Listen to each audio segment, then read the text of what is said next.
So one thing that can actually stop these reactive behaviors is someone having the courage to come talk to that veterinarian about the way they're behaving, or anybody really. Anybody on the staff that's behaving inappropriately. Yeah, and understanding that when you go and talk to that individual, you may get more reactive behavior because they're not going to like what you're saying. But to have that courage in order to talk to the person about their behavior, because they may not be aware at all.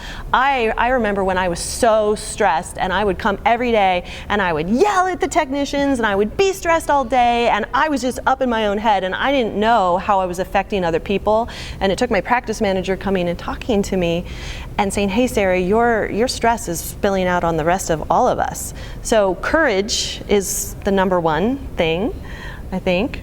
But it's also, putting yourself out there, having that courage to have that difficult conversation. You know, like we talked about in a lecture that we gave previously, it's hard to have that conversation.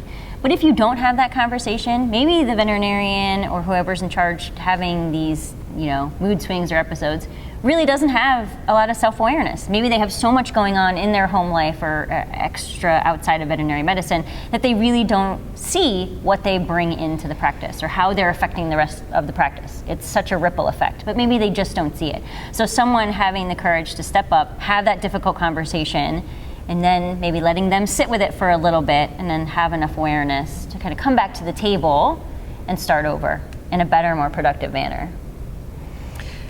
If you are in the reaction, if you are the one coming with all the stress and you've been talked to, the only way to do it is to consciously interrupt the automatic reaction. So your brain has been wired to have that reaction, right? Here comes the stress, I yell at Tasha, right? That's my behavior that I picked up. You actually have to, as soon as the trigger comes in, be aware of what you're about to do and practice the almighty pause, which is the most important and most difficult thing. And it'll look funny because you'll be like mid-behavior and you'll just go, yep. And then you're like, oh my gosh, I was, about to, and then consciously choose something different. Yes. Make the choice.